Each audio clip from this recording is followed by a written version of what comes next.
Everybody wants a radical improvement, we want rapid success, but we fail to realize that small habits and little choices are transforming us every day already. You can't waste even a day subscribing to what someone thinks you can do versus knowing what you can do. If you can get to a place where you can act on that, I guarantee you it's a domino effect. This video is sponsored by Playlist Push, the music promotion service trusted by a community of over 25,000 artists.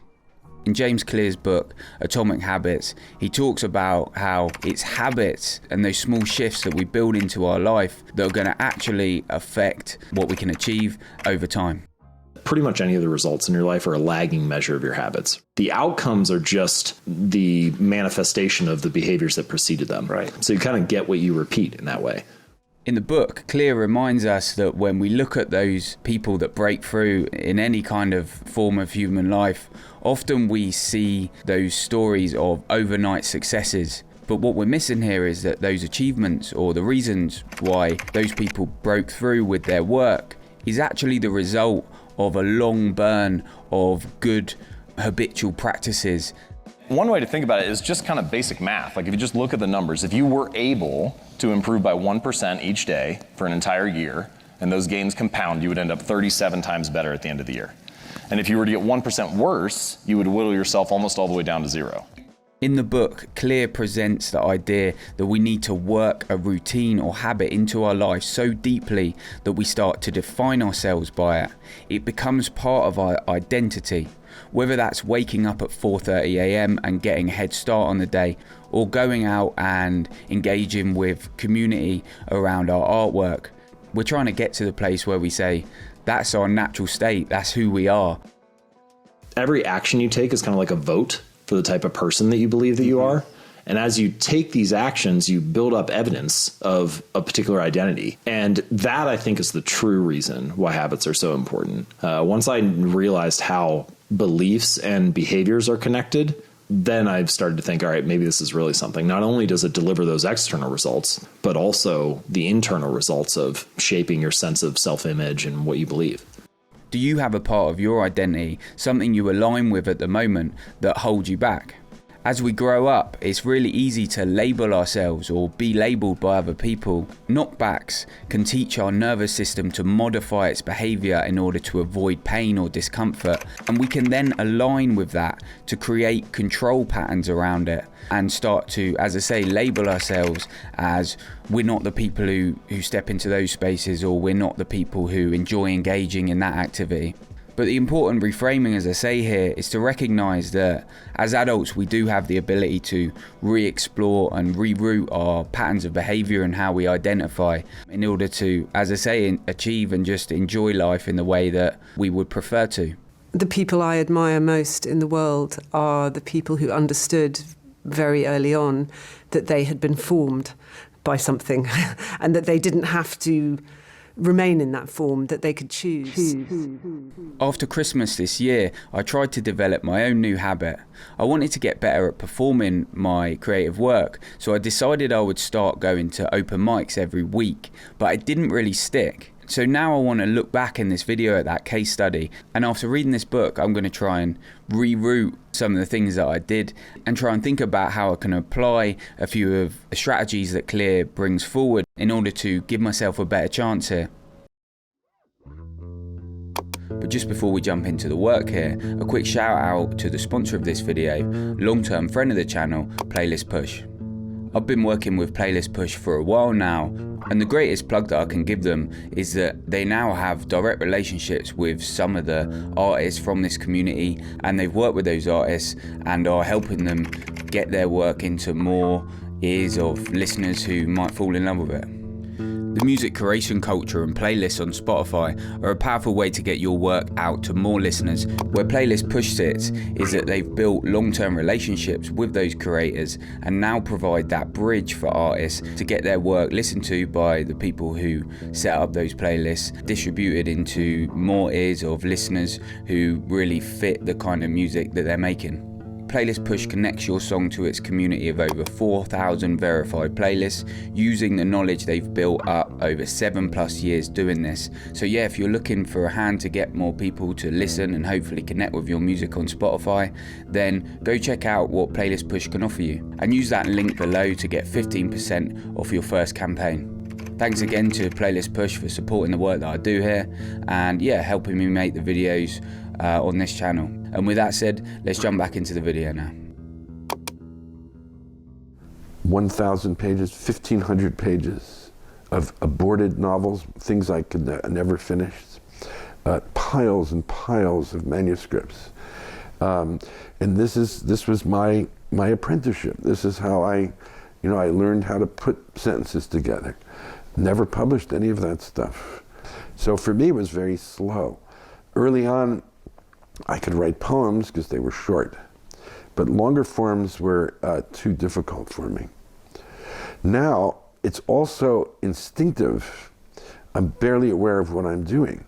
But if I get the one page done, I feel satisfied. So the first strategy that I wanted to look at is this idea that James Clear brings forward, which is around making it easy. So much of the conversation about building better habits and achieving peak performance is all the mental equivalent of cranking up the valve. You need to work harder, you need to have grit, persevere, hustle, grind. And it's not that those qualities are bad, it's just that it increases tension in the system.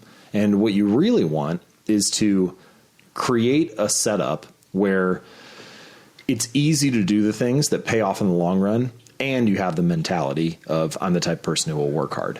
After reading the book, I recognised quite obviously when I was planning to perform my work on a weekly basis, I was making it really quite hard and possibly just creating the conditions for failure at the outset.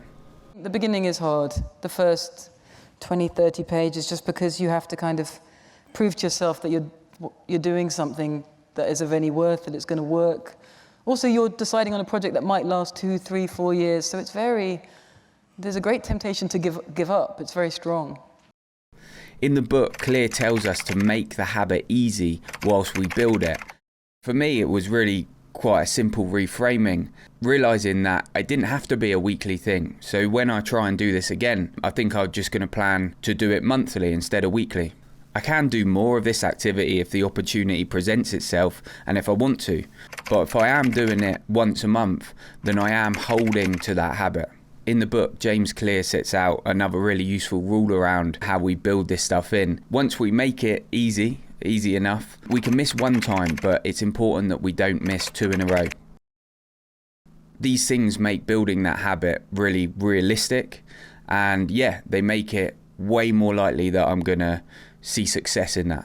So there's a wise lesson there in what you're mentioning, which is, first of all habit streaks end at some point. Like everybody slips up at some point.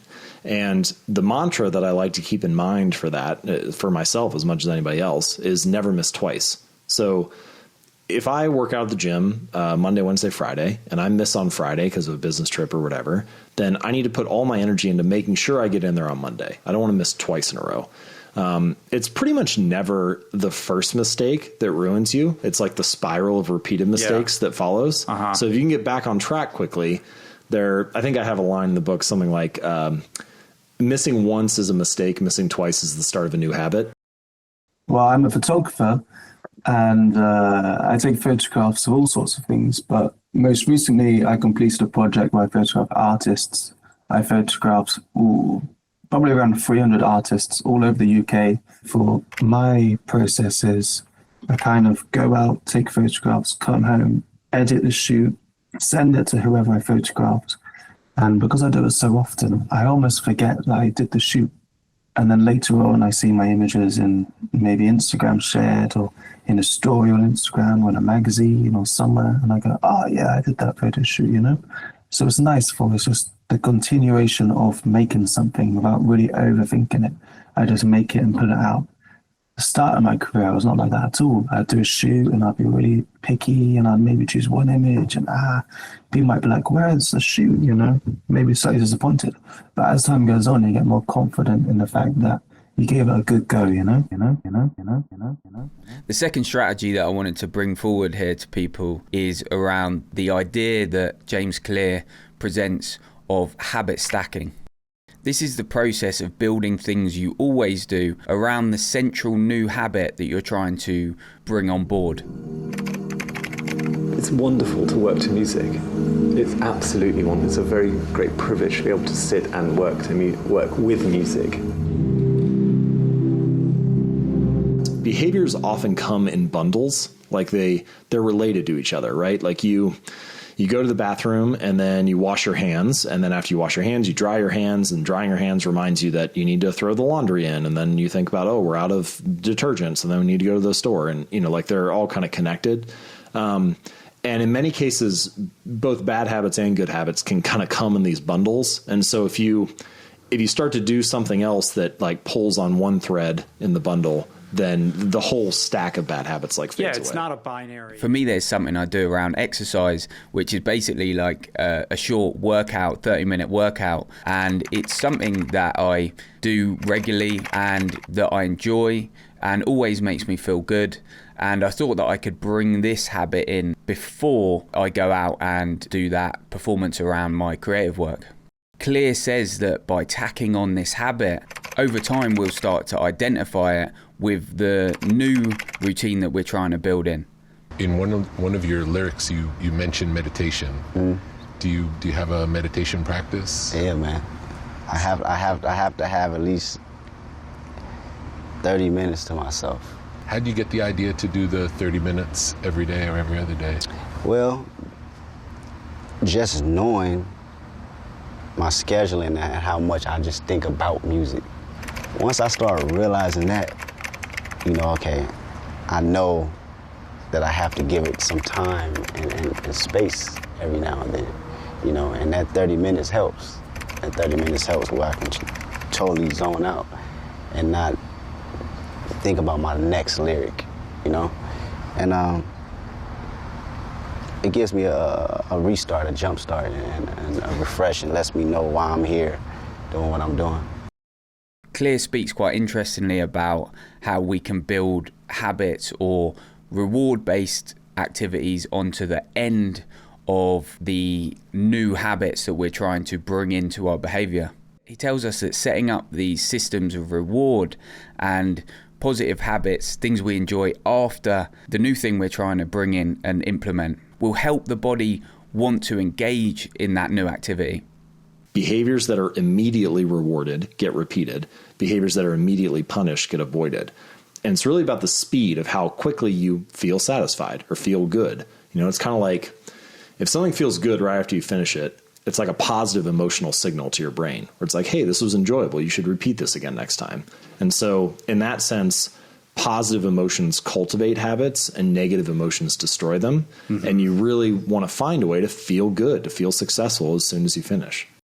There's loads of strategies in Clear's book, and I would recommend you check it out. But the final strategy that I wanted to talk about in this video is a really simple one, which is around triggering this activity that we want to bring into our behavior with our environment. Structural, systemic changes in our environment that make the healthy choice, the productive choice, the choice that is at arm's length at all times. And that goes with eradicating the unhealthy choices, removing those from arm's reach so that they become more difficult to access. Yes, it's huge. I mean, imagine the impact of living in an environment or working in an environment where there are 100 little things like that are all kind of nudging you in the right direction or nudging you away from the wrong direction. It's pretty basic, really, this one. And just that when we see something in our day-to-day environment, and then we're going to end up engaging with it more easily. If you want to build a habit like reading more into your routine, then Clear suggests that you should make sure that you keep that book that you want to read in a space next to your bed or out in your living room and not tuck it away on the shelf so that you never actually see it. In this way, by littering our environment with the things that we care about engaging with more often and not hiding those things away from us, then we incentivize ourselves to engage in that habit and cause way less friction around it. This one's really worked for me actually in the past with my keyboard, with my piano, that I just naturally keep next to my bed and is always plugged in there. And this year just gone, having that has caused me to probably play the piano more than I ever have before. With the performance practice that I've talked about in this case study, the idea of triggering it through my environment becomes a little more complex. But I thought I'd get a couple more pictures, prints of people performing or playing out their work, and put them up around my flat to always keep that action in my mind as I move around throughout the day. Now, this might seem kind of tenuous and stupid in a way when we talk about it, but actually following what Clear says, then putting this stuff throughout my environment, suggesting to myself as I see it that this stuff is important for me, always keeps that activity in mind and will hopefully lead to success and triggering myself to be more likely to continue to engage in it. In the beginning, you're putting all of this energy into the work that you make, and it's kind of building up and it's like burning away, and sometimes it's just going to be like that, like one more thing, and then it will just accelerate. But you never know when that key one more thing is. You've just got to keep making shit. I'm going to draw this video to a close now.